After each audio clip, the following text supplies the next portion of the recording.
virtual fireside chat. As many of you know, I'm Adrian Gardner, the Executive Director for the Ampath Consortium and Director for the IU Center for Global Health. Before we get started on our program tonight, I just want to acknowledge yesterday's tragic news about Dr. Paul Farmer, who died at the age of 62. He was actually not far from us here in Rwanda, where he had an acute cardiac event. As many of you know, Dr. Farmer was really a legend in global health and a powerful voice of advocacy for the poor and a leader in the fight against global health inequities. And he will certainly be missed. He was an inspiration to really many of us, a whole generation of people who have chosen to follow his lead and work in the global work. He was also a big supporter of the Ampath model and philosophy, and many of you know he wrote the foreword of Frank Quigley's book, Walking Together, Walking Far. So again, he will certainly be, be missed. I am thrilled to be back at IU House in Eldoret, where we've held in-person fireside chats since the late 1990s for our visitors to connect and reflect. My family and I lived here from 2012 to 2020, and this is just my second trip back since the pandemic began, so long overdue. As COVID cases have declined and stabilized, it's great to have a busy IU House here again with residents and researchers, consortium faculty, and we've restarted in-person fireside chats as well and continue to hold these virtual ones occasionally as well. So I am here in the property that will forever be known as the Mamlin House, and I've had a busy day reconnecting with lots of friends and colleagues. I was able to round this morning on the COVID isolation ward with Dr. Wambui, and this afternoon we had a very positive senior leadership meeting with Ampath's senior leadership of Moy University and MTRH to discuss Ampath's community engagement strategy. So I am pleased to have with me tonight or today, wherever you are, virtually, Dr. Laura Rule, Assistant Professor of Medicine, IU School of Medicine, and Executive Field Director for the Ampath Consortium, and Professor Sylvester Camayo, Professor of Medicine at Moy University, Executive Director for Care of Ampath, and the Chief of Party of Ampath Uzima, one of our new HIV awards. There are a few questions that we're going to go through, but several of you did submit some questions via ahead of time, but please do send in questions and comments anytime through the chat. We'd love to have sort of live dialogue here as we go along here. So with that, let's get started. Laura, I can see you. Kamayo, I see. Okay, I think he's there. Good. So maybe a first question to both of you. It's been a long, tough 2 years of the COVID pandemic. So just broadly, how have you seen Ampath change and respond to the challenge? I don't know, Prof, you want to get started or? Okay. I thank you very much, Adrian. Thank you very much, everyone. I think the changes have been really major, although we have also learned a lot. I mean, I've never been so scared of going to see patients as I've been over the pandemic. But one thing that has been interesting is seeing patients was the major challenge, but going to the office, even when we were supposed to be virtual, I always went to the office. I didn't fear that. But also having, seen what has happened, lost colleagues and so on. We don't have many colleagues now, the ones we knew very well and worked very hard. I mean, things have changed. Things have really changed. But we are coming back to normal almost now.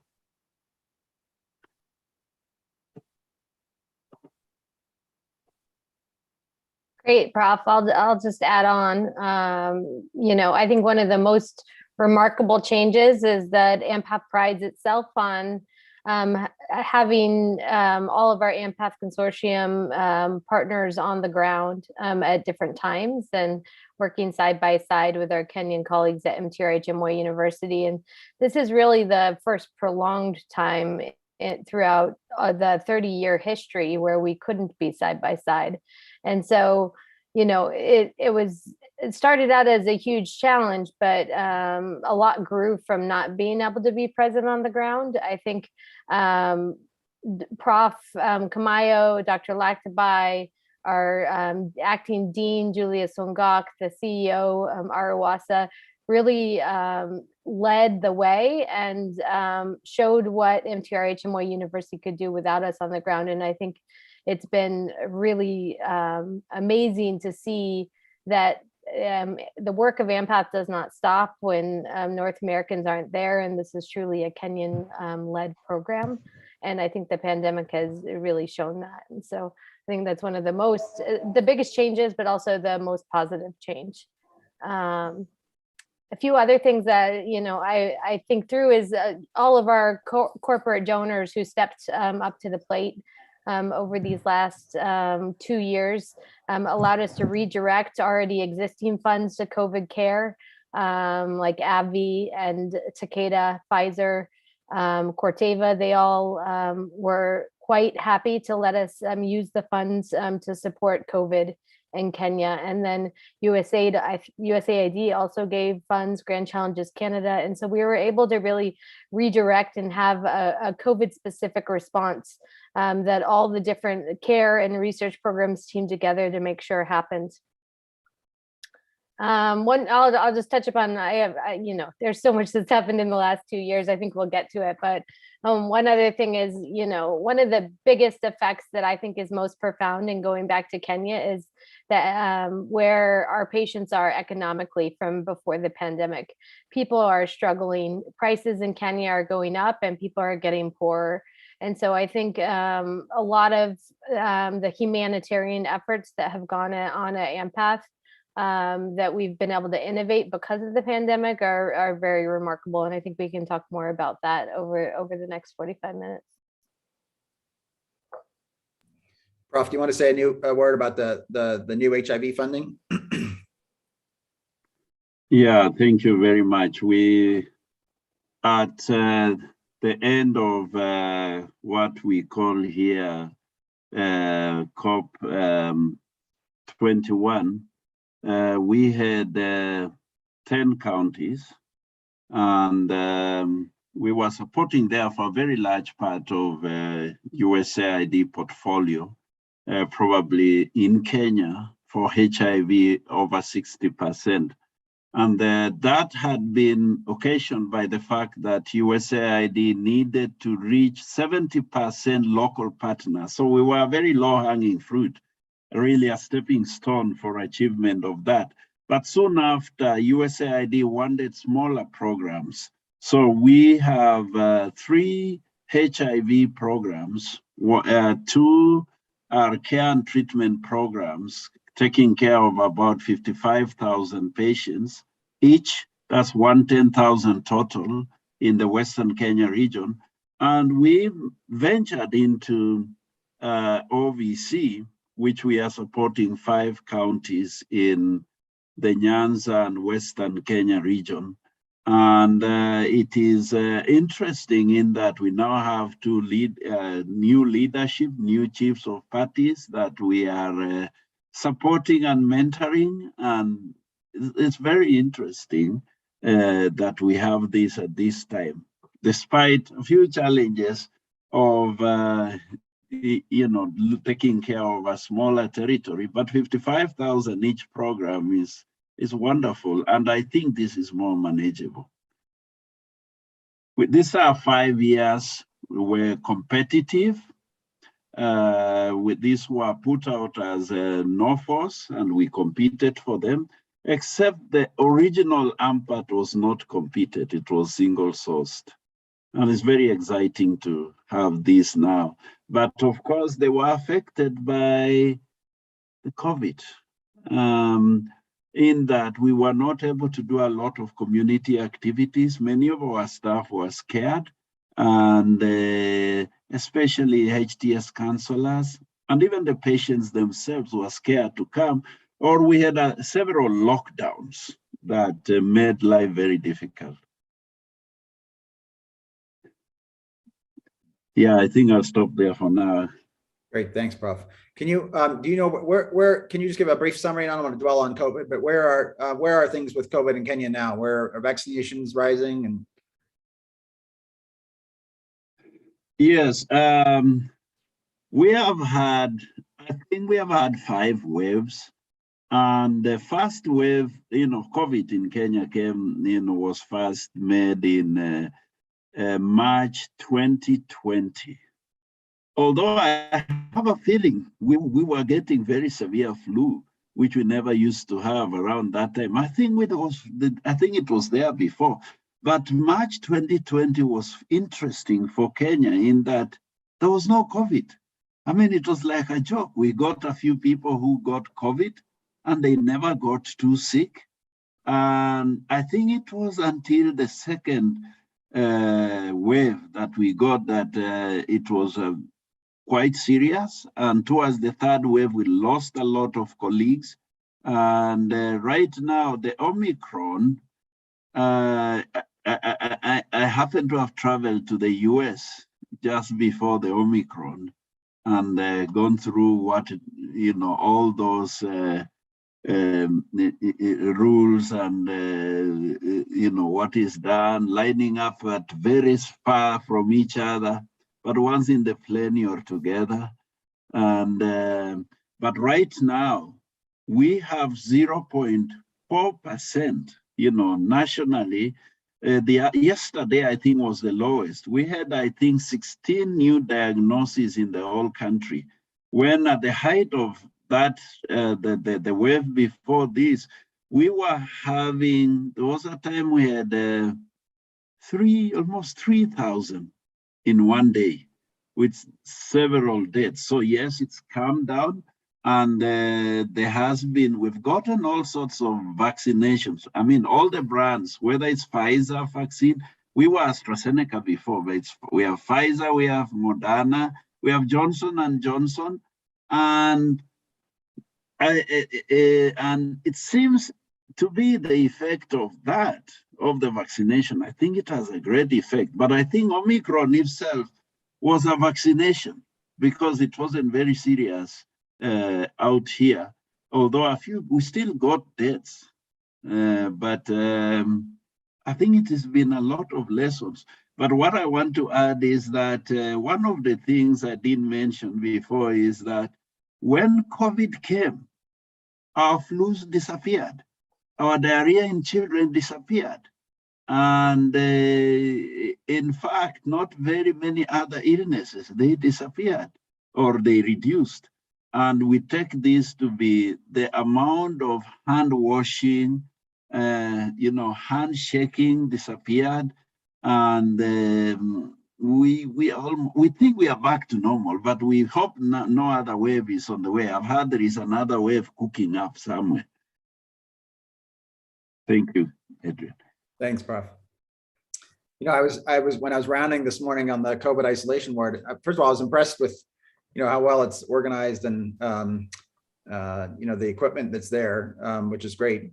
But, I remember one of the patients has been there for 37 days and just can't get off oxygen. And I wonder, I think we're seeing this, globally, really worldwide, that some of these patients got really severe fibrosis and lung disease from bad COVID pneumonia. And it creates a whole new need for sort of home oxygen and things that are very difficult, as in Kenya. So it'll be interesting to see where we go with that.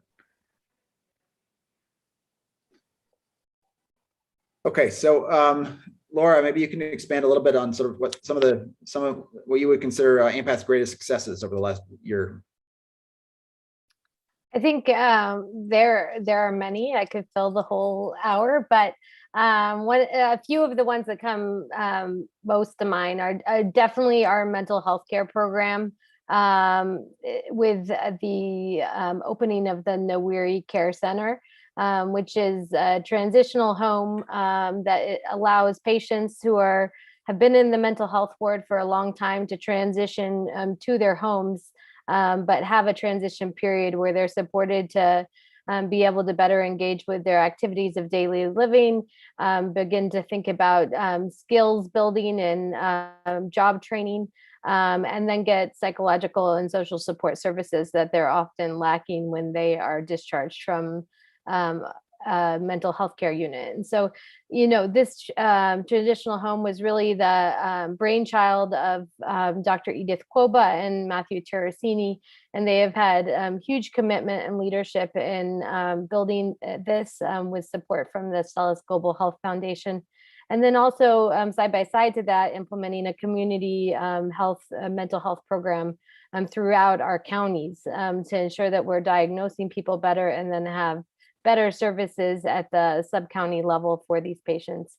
And really this model, I think, has now become well known throughout the country, and we're starting to get national attention. People are wanting to start replicating the transitional home and are asking more questions about how we went about building it. So I think that's a huge success for our patients, because it's a very stigmatized and neglected disease, and really so important and really prevalent in Kenya and all over the world, especially worsening with the pandemic. Another one I think that is game changing for our patients is the opening of a radiotherapy unit, which has been a long awaited occurrence. We've been waiting on, with the start of Shindaria in about 2016, I think, opening. We've been waiting for this unit to open. And so we can now say that we're the first public institution outside of Nairobi to be able to provide radiation therapy services to cancer patients in Kenya. And we're seeing patients come around from all over East Africa for this service, whether it be for cervical cancer, breast cancer, brain tumors, many other conditions. And not only can we do we have one, but now we have 2 bunkers, and we're waiting for the second machine. And so I think we're really going to be able to expand services for our cancer patients. There are a lot more I can go into, but Prof, what else do you want to add? Yeah, I have already mentioned, first of all, the awards that we won during this period for USAID, but I also want to add a few things in terms of successes. But, during this COVID, we've gotten leadership. The first time we got almost 10 governors.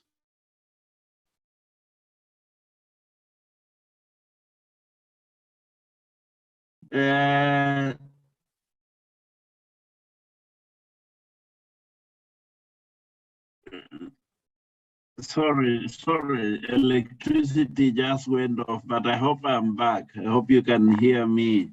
Am I back? Yeah, you're back. Can you stay? Okay, thank you.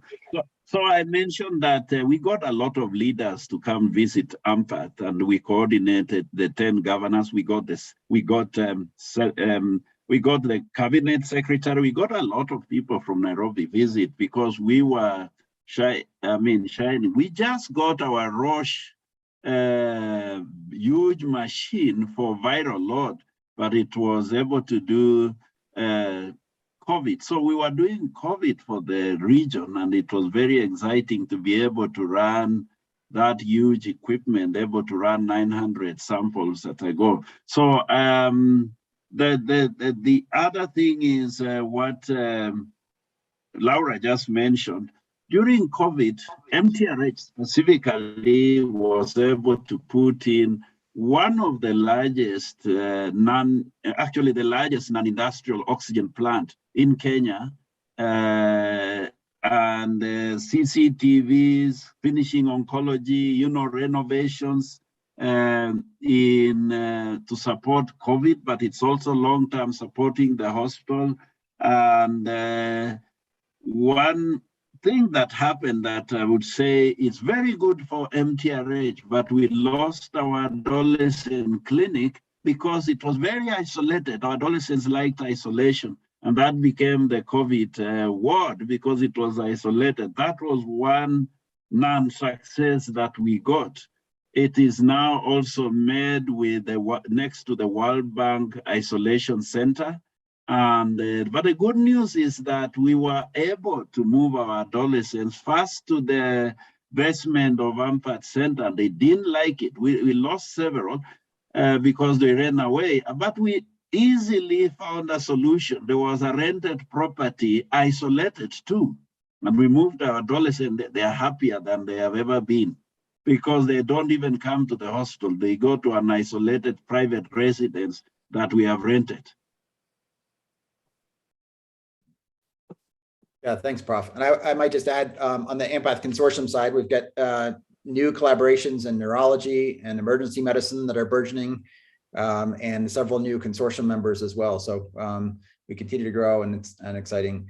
Oh, and also at MTRH, that we've been able to do a lot of work around antimicrobial resistance and stewardship. We're able to invest significantly in the microbiology lab.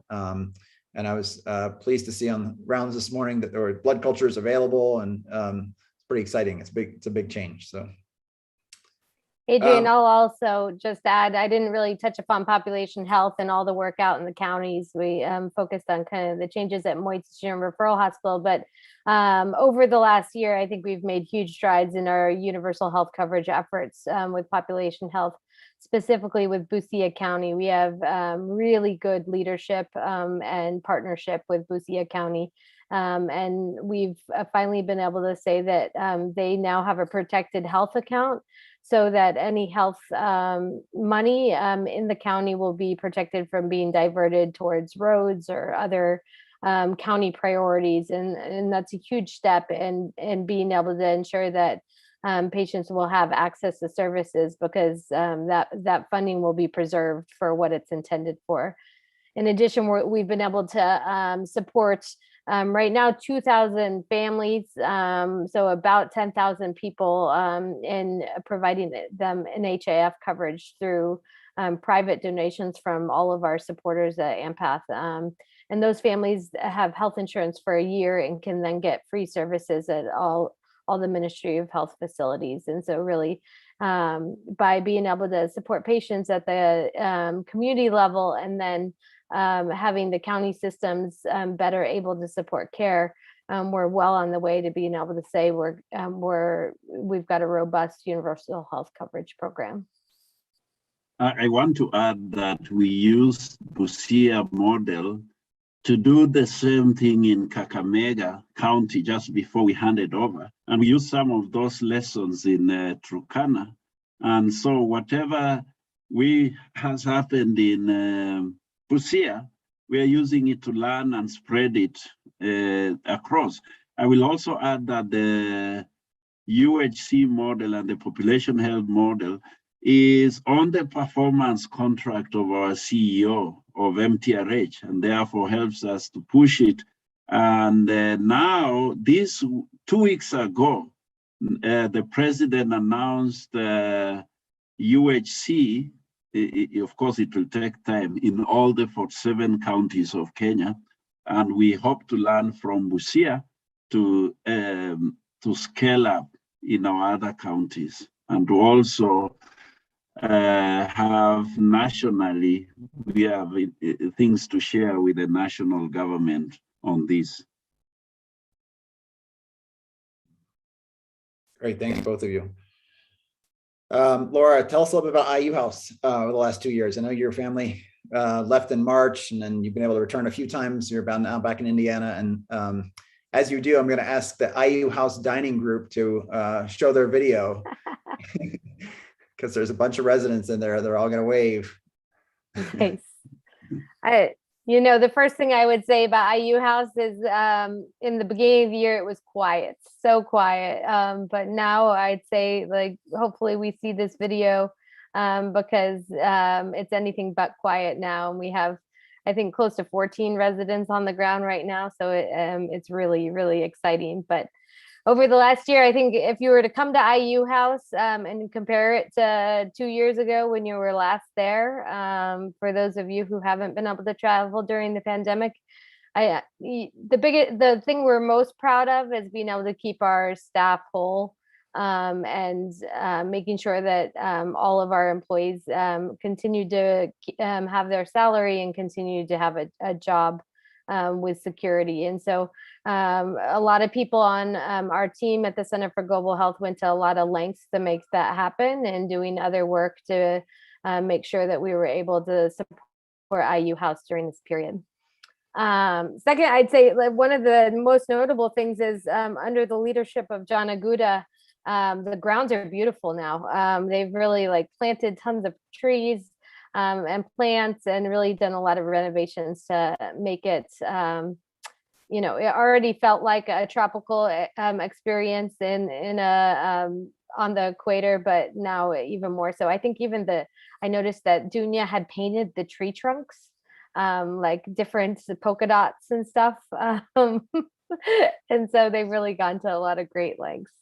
And then I think the other thing is over the last year is, you know, though it's been quiet, we've had a very dedicated group of faculty on the ground, really making sure that IU House continued to have some remnants of our community. And so Dan Giles, Katrin Kelly, Joanna Spencer-Squiles, and Matthew Terracini were all on the ground this last year. And, you know, there were periods of extreme isolation and other periods where we were able to come together and have some really nice moments. But all of those people were far away from their families during uncertain times. And so I think we're immensely grateful to their willingness to continue our work, because we made so many positive strides this last year. And then if you'd ask from my kids' perspective, how was IU House the last year? I mean, you couldn't choose a better place to spend a pandemic. It's on the equator, it's outside. If they can't be with their friends and they can't be in school, they had a blast playing on the compound. So. Great, thanks. Prof. Camayo, back to you. So as you think towards the future, so what do you see as the biggest obstacles in the coming year that we're facing in terms of ensuring our vision to, you know, for healthcare for all? You know, we've got elections coming up in August, the economic consequences of COVID, as Laura alluded to. You see those as major obstacles, or?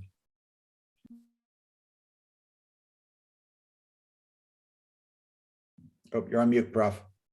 Yeah, sorry, I got a little lost, so I didn't get your question. I was just coming back. Oh, sorry, apologies.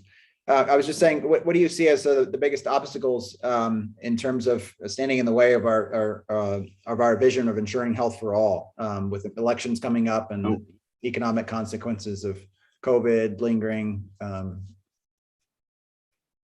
I think one of the biggest challenge we have is the elections coming because of the, you know, the campaigns, and they are really hot. But I think we will do elections, and we will have new leadership. My biggest concern, though, is almost all the county leadership that we have been working with are likely to go. And especially for those whose governors are on their final terms, I see we are going to start over again, because each governor will come and elect and get a new CEC, a new CASCO, a new chief officer. So I see we are going to start over again. And then there'll be a lot of staff rotations and so on. I think that's my bigger worry. We have learned to do elections now, you know, more peacefully. Of course, there is a lot of my other concern is I hope we don't get another variant coming, because with the campaigns we have stopped. You know, I did a handshake. This year I've had 2 handshakes, and you know, forgotten how to do a handshake. I used to do 20 times or 40 times in a day. And now it feels strange. But what I want to say is that we have had very serious challenges in viral load coverage because of COVID. We have got challenges. At some stage, we started almost counting, opening up the bottles of medicine to give patients because we didn't have, but that was partly COVID, but partly whatever happened in KEMSA, which was really a corruption issue.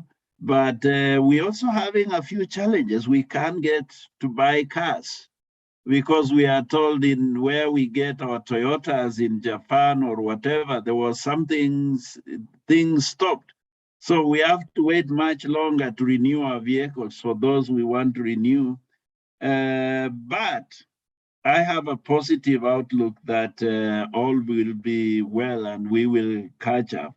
But right now, our performance has been very bad because of COVID, because of lack of all those monitoring tools and our staff able to move freely.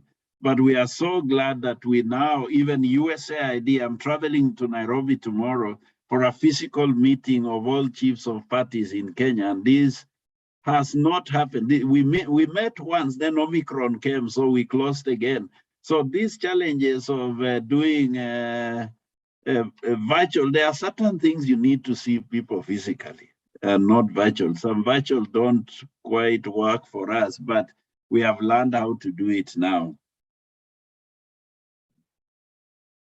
Or you want to add anything? Or Yeah, I just follow up. I think the elections are one of our biggest obstacles ahead. I agree. Everything we do is focused on creating a sustainable care for our patients, and that's embedded within the public health system. And the public health system is then tied so closely to politics. And so I think if we had to choose anything outside of our control, it's that all of these really good collaborations that we have made, the concern of how to make sure that they are sustained through the change in political cycles. And that's why we're so excited about the legislation we've passed in Busia and in Kakamega and in different areas, because it makes sure that's sustained. It's now permanent changes. And then all of our collaborations at the sub-county hospitals, at the county hospitals, and within the Ministry of Health that are staff positions and not elected positions are really where our focus has been. So we are hopeful that a lot of the momentum that we're seeing right now can be continued throughout the, even if it's on pause for a month or two over the election, that we won't lose ground with the change in political cycle. got it. Great. How about looking forward to the coming year? What are you most excited about, both of you? What's new on Ampath's agenda? I find that although I mentioned physical, when before COVID came, we bought our echo equipment, for the video conferencing. We bought a few because our territory had expanded. And interestingly, when we applied for one of the Medical Education Partnership Award, one of our biggest criticism was that we had planned to do virtual training of our master students staying in their county. And the criticism from the reviewer was that this virtual training and virtual meeting was so unpractical. And therefore, we failed. And just in March, as COVID came, all our equipment, virtual equipment, were everywhere, and that became an asset. And I think going forward, even as we speak now, we are turning quite a number of our travels, our hotel meetings, and so on into hybrid, virtual, and physical. And we're actually trying to, what I see us doing is we'll hold a lot of meetings and interaction with our staff across the county virtually, and that's an asset. We also are excited that our EMR is going to run to another level, particularly as we combine and handshake our Ampath medical record system with the Kenya EMR, particularly after OpenMRS 3, version 3. I see us going a lot of digital, right, when the year comes. And I think the interactions that we missed are also going to make us work. I think for some of our counties, we are so excited that we'll probably get much better interactive leadership in a few of our counties with the change that is coming, despite the challenges with the good ones that we have really trained and developed relationships that are going, but I think in a positive note, we will get more. But I think more exciting is the fact that, remember, some of our Ampath Plus, we could get 2 months extension, 1 month extension, 9.5 months extension. This time we have 5 years of a long-term activity. So we are so excited that there is going to be a lot of continuity. And we are also hoping that we'll be able to leverage that with many other things to complete our universal healthcare that we have planned for. So we are looking, I'm also, hoping that we can conquer this corona and move forward as we have always done. Great, thanks, Prof. That's really very positive stuff. Laura? Yeah, I mean, I think starting with all of the learners in the food house, I think I'm most excited that our education program has started off in 2022, and we're hoping that we're now able to flex, contract and flex with the pandemic and mitigate COVID in order to still be on the ground. And so we're going to see how that looks, but we're really excited that for now, we're able to continue the education program with North Americans coming to Kenya. And then we're moving forward with really trying to ensure that we can bring our Kenyan colleagues to North America. So in August and September, we're hoping to have our medical students and residents coming to the various Ampath Consortium schools. And then hopefully being able to have many of our faculty coming for the gala at the end of this year. So I think the year is looking like we're going to begin to get back to what I would consider normal. And then we're going to have a whole new team. It's going to be fun. We're going to have team leaders on the ground in medicine, pediatrics, oncology, adolescent medicine, pharmacy, surgery, and we're turning over, all those positions so we can really start a new generation. Yet we have all of our older generation still very involved. So Nak Pastaki is headed back this week. Joe Mamlin and Sarah Ellen Mamlin are there this week. Adrian, you're there now. And so, I really think we're going to be able to watch a new generation of Ampath leadership grow on both the Kenyan and the North American side. As far as our programs and, a new horizons for our program, we're excited that we're going to be beginning the process of breaking ground on a early childhood neurodevelopmental center at the Moy Teaching Referral Hospital, and begin to better think about how to do preventive care for children with neurodevelopmental disorders so that they can meet their maximum potential.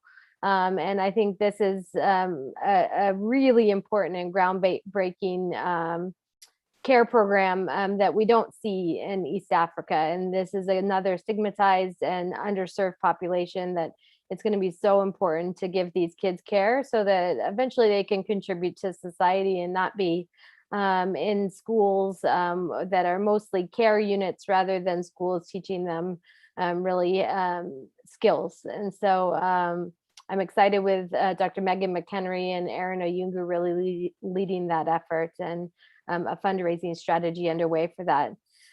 We're also starting a lot of new fellowships. I think we've already had pediatric oncology start, but we have medical oncology starting, palliative care, neonatology is very soon to be on the horizon. I know I'm missing some, so chime in, Adrian.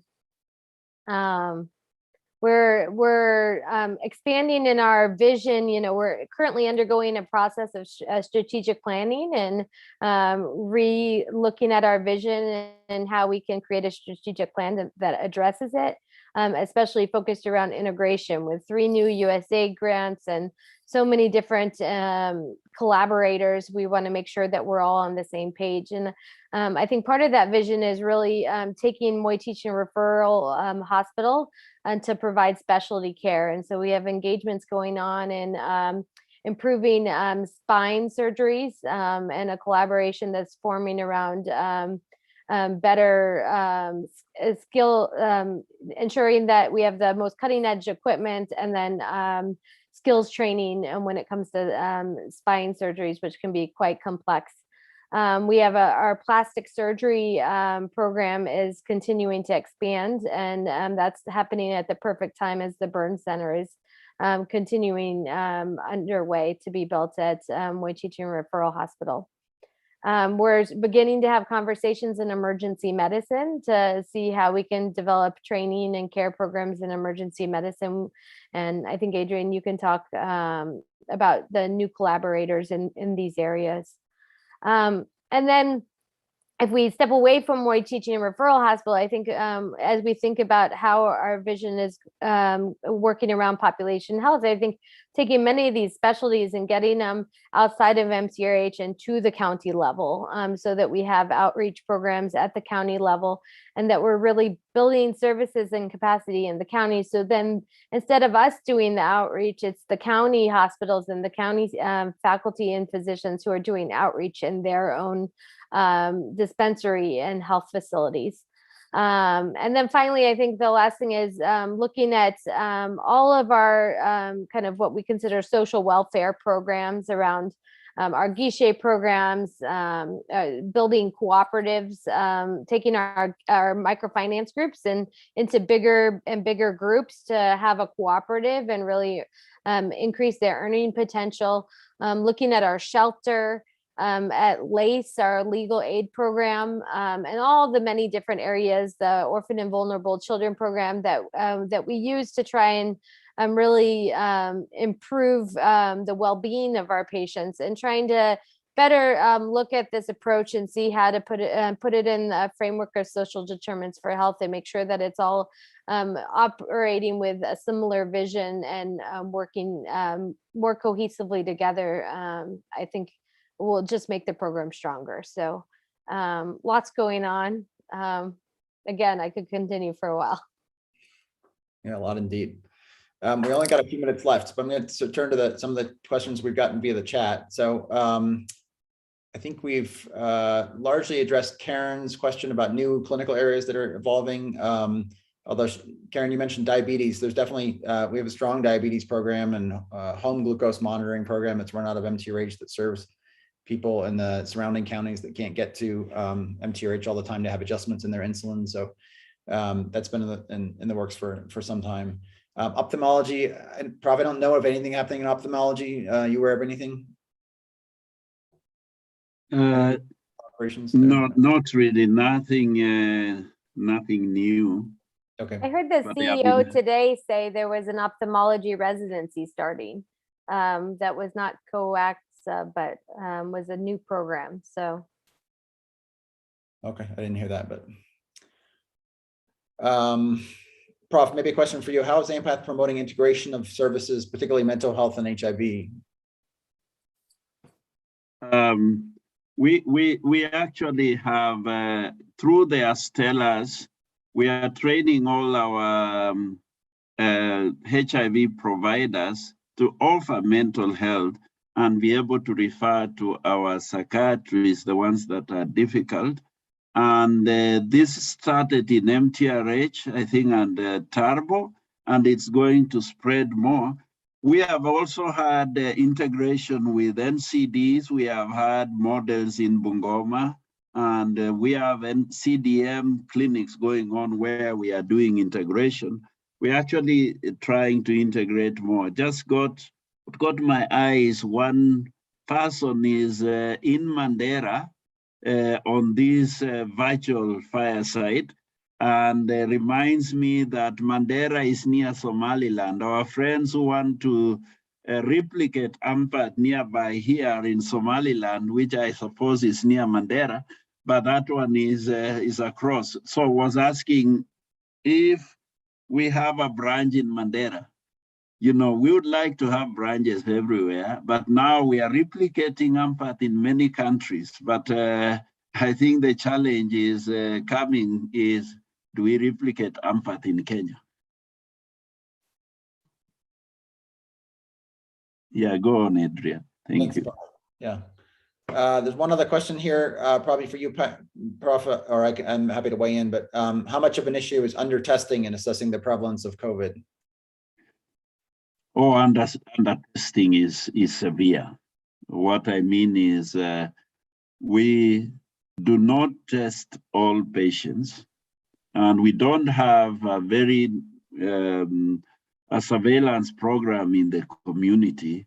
We choose whom to test because we have been so short of COVID tests. And at some stage, we got some support to try to buy COVID reagents, but no one can buy COVID reagents. It's only the government. So yeah, we really are not doing any surveillance to be able to assess. It's the people who present either with symptoms or with contacts, and even those who don't have symptoms, we choose whom to test. So yes, it is it's quite a difficult issue.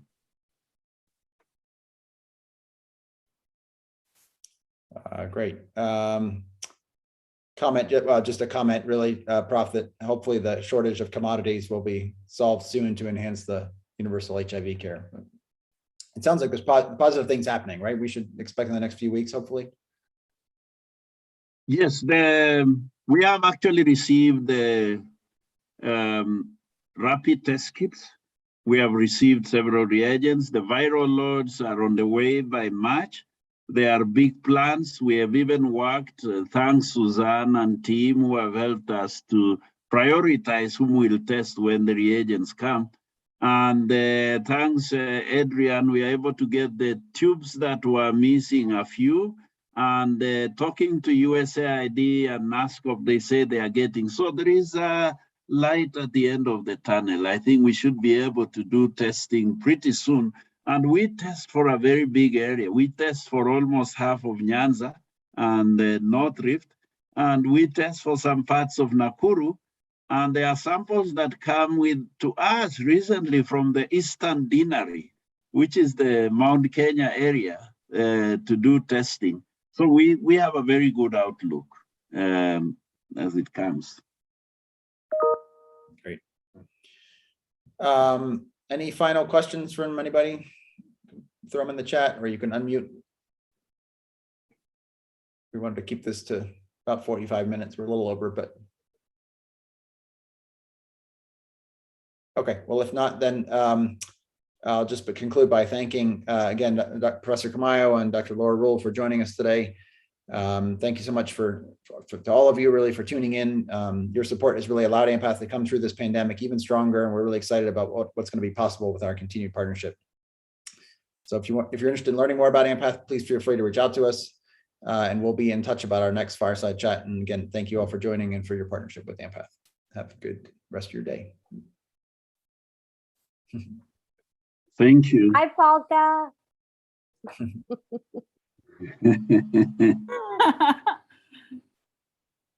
Sorry I missed you.